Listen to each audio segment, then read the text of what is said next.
Hello, dear students. Today we are going to deal with the fourth P of marketing mix, that is promotion mix. ठीक है ना। जो third P है marketing mix का, that is place, वो इस बार आपके कोर्स में नहीं है। ठीक है ना। So we are directly going to deal with the topic the fourth P of marketing, that is promotion mix. तो क्या होता है प्रमोशन मिक्स, देखिए। It refers to the use of communication for providing information to the customer about a product and its usages persuading them to purchase it. ठीक है ना। तो promotion mix का मतलब क्या हो गया कि हम जो है कम्युनिकेशन का यूज कर रहे हैं, जिसके थ्रू हम अपने कस्टमर को अपने प्रोडक्ट और उसके क्या फीचर हैं, उसके क्या यूजेज हैं, उसके बारे में अपने कस्टमर को बता रहे हैं, जिससे कि कस्टमर जो है उस कंपनी के प्रोडक्ट को परचेज करने के लिए क्या होता है, उत्साहित रहता है। ठीक है। Now elements of promotion mix. तो प्रमोशन मिक्स के there are four elements. First is the advertising, second is personal selling, third is sales promotion and fourth is public relation. ठीक है। तो फर्स्ट बात करते हैं हम एडवर्टाइजिंग के बारे में। ठीक है ना। तो क्या है advertising? It is the most commonly use tool of promotion. सबसे ज्यादा प्रमोशन के लिए इस टूल का यूज किया जाता है। It can be defined as paid form of in personal presentation and promotion of goods and services by an identified sponsor. ठीक है ना। तो एडवर्टीजमेंट का मतलब क्या है? एक तो ये पेड फॉर्म है, तो यानी कि कोई भी कंपनी जब एडवर्टीजमेंट जो है देती है किसी भी मीडिया में, तो उसके लिए मनी पे करती है।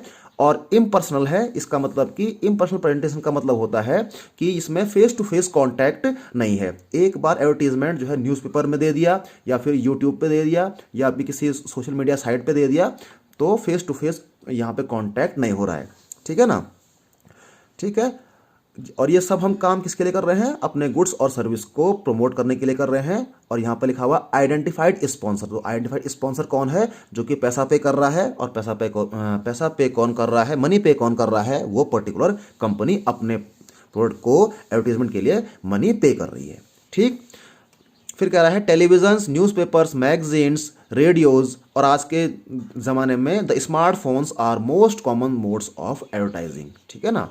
तो एडवर्टाइजिंग के जो मोस्ट कॉमन जो मोड्स हैं, these are television, newspaper, magazines, radio and smartphones. Okay. अब बात करेंगे फीचर्स ऑफ एडवर्टाइजिंग के बारे में। ठीक है ना। तो यहाँ पे देखिए, पहला फीचर है पेड फॉर्म। तो यानी कि अगर किसी कंपनी को अपने प्रोडक्ट का एडवर्टीजमेंट किसी भी सोशल मीडिया साइट पे देना है या फिर न्यूज़पेपर में देना है या टीवी में देना है, तो उसके लिए मनी पे करना पड़ेगा। ओके।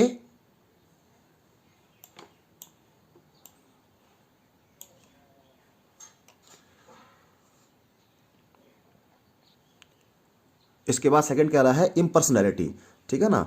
कि यानी कि कोई भी फेस टू फेस कांटेक्ट नहीं होता है between the seller and the customer. ठीक है। और इस केस में क्या होगा? A monologue is created by it and not a dialogue. तो मोनोलॉग का मतलब क्या है कि जो एडवर्टीजमेंट में शो कर रहा है हम उसी को देख और सुन पा रहे हैं। ठीक है ना। हम जो कस्टमर हैं वो कुछ भी बोल नहीं रहा है। ठीक है ना। तो there is a monologue in the case of advertisement. C is identified sponsor, यानी कि there is a identified sponsor. It is the company और business firm which is paying the money to gets its products advertised in the different platforms. Okay. Next is role of advertising. तो advertising का role क्या होता है? सबसे पहले इसका role है क्रिएट्स डिमांड। एडवर्टाइजमेंट जो है वो लोगों को अपने प्रोडक्ट के बारे में, किसी कंपनी के प्रोडक्ट के बारे में अवेयर करता है, जिससे कि उस प्रोडक्ट की डिमांड बढ़ जाती है। ठीक है ना।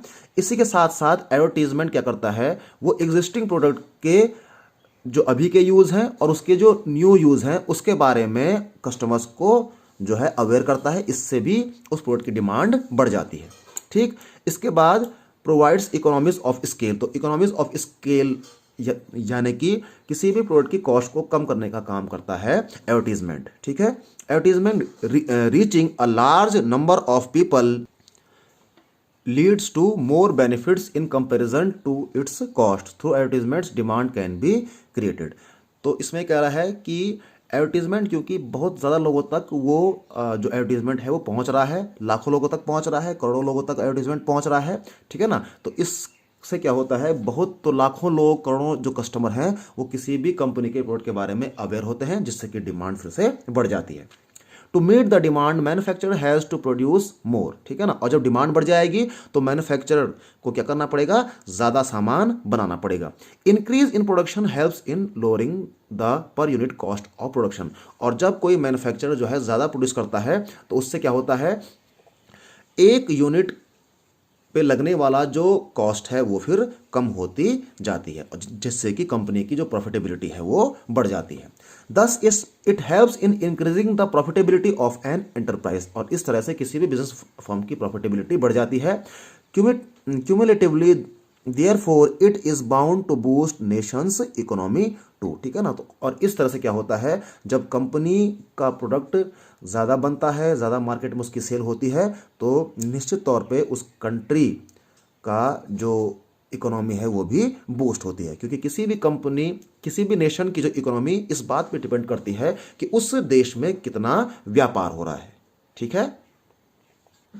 तो ये तो बात थी एडवर्टीजमेंट के बारे में। Now next element of promotion mix is personal selling, ठीक है ना। It is a personal form of communication where face to face conversation takes place between the buyer and seller for the purpose of exchanging goods and services. तो personal selling के case में क्या होगा, जो buyer और seller है उसके बीच में फेस टू फेस कॉन्टैक्ट होगा, ताकि गुड्स और सर्विसेज का एक्सचेंज हो सके, ठीक है ना। और पर्सनल सेलिंग का जो काम करते हैं वो कौन करते हैं, सेल्समैन करते हैं, ठीक है ना। तो सेल्समैन क्या करता है, वो अपने कस्टमर के घर पे जा करके या किसी प्लेस पे जा करके दोनों आपस में बातें करते हैं, और सेल्समैन क्या करता है, अपने कंपनी के प्रोडक्ट को बेचने का ट्राई करता है उस पर्टिकुलर कस्टमर को, ठीक है ना। इसीलिए अब नेक्स्ट टॉपिक है qualities of a good salesman, ठीक है ना। एक अच्छा जो सेल्समैन होगा उसकी क्वालिटीज क्या होंगी। First is physical qualities. A good salesman, good sales person should possess an attractive personality. तो किसी भी जो कोई अच्छा गुड सेल्समैन होगा उसकी पर्सनैलिटी क्या होगी, अट्रैक्टिव होगी, और इसके साथ साथ वो फिजिकली और मेंटली फिट भी होगा, हेल्दी रहेगा, ठीक है। Second is mental psychological qualities. A good salesman should be polite. तो कुछ साइकोलॉजिकल, कुछ मेंटल साइकोलॉजिकल क्वालिटीज भी होंगी उस सेल्समैन में, like he should be polite, उसको विनम्र होना चाहिए। गुड नेचुरल बिहेवियर, उसका बिहेवियर, उसका व्यवहार बहुत ही अच्छा होना चाहिए। फैक्टफुल, है ना, और उसके साथ साथ में उसको जो है नॉलेजेबल भी होना चाहिए, फैक्ट के साथ अपनी बात को कहने का उसमें कॉन्फिडेंस होना चाहिए। एंड इंटेलिजेंट, और इसके साथ साथ सेल्समैन को इंटेलिजेंट भी होना चाहिए, ठीक। Third is communication skills. A good salesman should have a good communication skill, ठीक है ना। तो अच्छे सेल्समैन की ये फीचर है, उसका गुण है कि उसके पास कम्युनिकेशन स्किल अच्छी होनी चाहिए। इसका मतलब क्या है कि वो दूसरे की बात को ध्यान से सुने, कस्टमर की बात को भी ध्यान से सुने, उसकी प्रॉब्लम को समझे, ठीक है ना, और तब जा करके उस कस्टमर की प्रॉब्लम को रेक्टिफाई करने का ट्राई करे। और कम्युनिकेशन स्किल में एक और इम्पॉर्टेंट फैक्टर है कि सेल्समैन का जो प्रोनाउंसिएशन है वो बहुत ही अच्छा होना चाहिए, ठीक है ना, और उसको कई सारी लैंग्वेज आनी चाहिए, ओके। इसके बाद सेल्समैन में टेक्निकल क्वालिटीज भी होनी चाहिए। A good sales person should have a sound technical knowledge about product he is selling, ठीक है ना। तो कोई भी गुड सेल्समैन कब कहा जाएगा, जबकि उसको अपने प्रोडक्ट के बारे में, कॉम्पिटिटर के प्रोडक्ट के बारे में, और पूरी इंडस्ट्री जिसमें कि वो काम कर रहा है उसके बारे में उसको नॉलेज होगा, ठीक है ना। Next is honest. और इसके साथ साथ गुड सेल्स पर्सन को क्या होना चाहिए, ऑनेस्ट भी होना चाहिए, ईमानदार होना चाहिए, एम्बिशियस, है ना, यानी कि सेल्समैन को ऐसा होना चाहिए कि वो अपनी ज़िंदगी में उसको कुछ करने की ललक हो कि मुझे कुछ करना है, ठीक है। And possess a sound character, और उसका करेक्टर भी अच्छा होना चाहिए। कर्टसी का मतलब हो गया पोलाइटनेस, यानी कि अच्छे सेल्समैन को जो है पोलाइट होना चाहिए, ठीक है, जिससे कि जो बिजनेस फर्म है उसकी रेपुटेशन अच्छी होती है। Seventh is capable to inspire trust. A good sales person should have the capability to build trust among customers by understanding their needs, ठीक है ना। तो कोई भी गुड सेल्समैन कब कहा जाएगा, जबकि वो अपने कस्टमर को कॉन्फिडेंस में ले पाए। अपने कस्टमर को कोई भी सेल्समैन कॉन्फिडेंस में कब ले पाएगा, जबकि वो उस अपने कस्टमर की प्रॉब्लम्स को ध्यान से सुनेगा और फिर अपने इंटेलिजेंस, अपने नॉलेज के बेस पे उस कस्टमर की जो प्रॉब्लम है उसका सॉल्यूशन प्रोवाइड करने का ट्राई करेगा, ठीक। And last is persistent. A good sales person should be persistent, enthusiastic, disciplined and ambitious. तो एक अच्छे सेल्स पर्सन को क्या होना चाहिए? परसिस्टेंट यानी कि दृढ़ होना चाहिए कि मुझे ये काम करना है। इंथुजियास्टिक, उसको बहुत ज़्यादा उत्साहित होना चाहिए। डिसिप्लिन भी होना चाहिए और एम्बिशियस भी होना चाहिए। Okay, now third element of promotion mix is sales promotion. ठीक है ना, तो ये क्या होता है देखिए, it refers to the use of short term incentives to persuade the people to purchase the goods और सर्विसेज इमीडिएटली। तो सेल्स प्रमोशन का मतलब क्या है कि ये शॉर्ट टर्म इंसेंटिव्स यानी कि शॉर्ट टर्म बेनिफिट्स अपने कस्टमर को प्रोवाइड कर रहे हैं, जिससे कि कस्टमर जो है जल्दी से जल्दी गुड्स या सर्विस को परचेज करने के लिए क्या होता है? उत्साहित रहता है। ठीक, तो इस सेल्स प्रमोशन के लिए कुछ टेक्निक्स हैं। Like first is the rebate. It refers to a product being sold at special prices less than the original price. तो रिबेट का मतलब क्या है कि जो प्रोडक्ट का जो ओरिजिनल प्राइस है उस ओरिजिनल प्राइस से कम दाम पर प्रोडक्ट को बेच देना। ठीक है ना, तो इससे क्या होता है, शॉर्ट टाइम के लिए जो कस्टमर है वो जल्दी से जल्दी किसी भी कंपनी के प्रोडक्ट को खरीद सकता है। Okay, next is discount. तो डिस्काउंट भी रिबेट की तरह है। Certain percentage of price is reduced as discount from the list price, यानी कि किसी भी प्रोडक्ट की जो लिस्ट प्राइस होगी या एमआरपी जो है उससे कम दाम पर कोई भी कंपनी अपने प्रोडक्ट को क्या कर रही है? बेच रही है, डिस्काउंट प्रोवाइड कर रही है। ठीक है ना, इसके बाद थर्ड इज रिफंड। रिफंड का मतलब क्या हो गया कि भाई अगर कोई डिफेक्टिव पीस किसी कस्टमर को मिल गया तो वो कस्टमर जो है उस प्रोडक्ट को कंपनी को या डिस्ट्रीब्यूटर को वापस कर सकता है या शॉपकीपर को वापस कर सकता है। ठीक है, और इसी के साथ साथ रिफंड में जैसे कि आजकल हम ऑनलाइन शॉपिंग साइट्स में देखते हैं कि बहुत सारे हमको जो है कैशबैक के ऑफर्स भी मिलते हैं। ठीक है ना, तो ये भी रिफंड का एक एग्जांपल है। Now next is product combination. It involves offering another product as gift on purchase of a product. तो कभी कभी क्या होता है, कंपनी जो है अपने प्रोडक्ट की सेल्स को बढ़ाने के लिए क्या करती है, अपने प्रोडक्ट के साथ में कुछ प्रोडक्ट को फ्री में दे देती है। जैसे कि अगर आपने कोलगेट कंपनी का एक टूथपेस्ट खरीदा, ठीक है ना, तो कोलगेट कंपनी क्या करेगी, अपनी सेल्स को बढ़ाने के लिए उस कोलगेट का जो टूथपेस्ट है उसके साथ में एक टूथब्रश भी प्रोवाइड कर सकती है।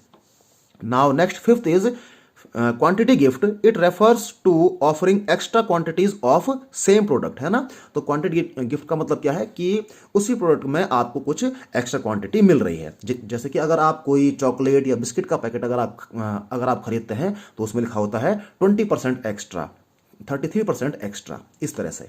Okay, Sixth is instant draws and assigned gifts. Under this scheme, some gifts are given on basis of draws or some events. ठीक है ना, तो इसमें क्या होता है, ड्रॉज और इवेंट के बेस पे कुछ गिफ्ट जो है कस्टमर को दिए जाते हैं। Seventh is lucky draws. Under this scheme some coupons bearing distinct number are issued on purchase of some product. At the end of the day, week or month, draws are taken and the winner is awarded some gift. तो lucky draw के case में क्या होता है कि भाई अगर किसी कस्टमर ने कोई सामान खरीदा तो उस कस्टमर को जो है कुछ को जो है कूपन दिया जाता है जिसमें कि नंबर रहते हैं। ठीक है ना, और फिर क्या होता है, डे के एंड में, वीक के एंड में या मंथ के एंड में क्या होता है, लकी ड्रॉ के द्वारा जो विनर है उसका फैसला किया जाता है और लकी विनर को क्या है, कुछ अवार्ड दिए जाते हैं। Next eighth is usable benefits. For example a holiday package of ₹5,000 free with purchase of goods worth ₹5,000। ठीक है ना, तो यूजेबल बेनिफिट्स का मतलब क्या है, ऐसे बेनिफिट्स जिसका कि कुछ यूज हो। मान लिया बात, आपने किसी कंपनी का कोई बहुत बड़ा आपने सामान खरीदा, ठीक है ना, ₹1000 का आपने सामान खरीदा या ₹1,00,000 का आपने सामान खरीदा, ठीक है ना, तो उसके बेस पे क्या मिल जाएगा, आपको हॉलिडे पैकेज मिल सकता है। ठीक है ना, तो इस तरह के यूजेबल बेनिफिट्स भी कंपनी प्रोवाइड करती है अपने कस्टमर को अपनी कंपनी के सेल्स को बढ़ाने के लिए। और लास्ट है फुल फाइनेंस एट 0%। इसका मतलब क्या है, in case of consumer durable goods like electronic goods and automobile the seller offers easy financing scheme at 0% interest. यानी कि अगर कोई कस्टमर जो है इलेक्ट्रॉनिक गुड को खरीद रहा है या ऑटोमोबाइल को खरीद रहा है, ठीक है ना, तो कंपनीज क्या करती है, अपनी कंपनी के सेल्स को बढ़ाने के लिए, प्रोडक्ट की सेल्स को बढ़ाने के लिए क्या करती है, कस्टमर को 0% इंटरेस्ट पे वो सामान ऑफर करती है। किस केस में, जबकि जो बायर है या जो कस्टमर है वो जो है सामान को क्या कर रहा है, इंस्टॉलमेंट के तौर पे ले रहा है। ठीक है ना, so these are the different sales promotional activities. Okay, so dear students, इस वीडियो को आप ध्यान से देखिए, ठीक है, और इसके बाद इसमें एक लास्ट टॉपिक रह गया है पब्लिक रिलेशन, उसको हम नेक्स्ट क्लास में कैरी ऑन करेंगे। Okay, thank you.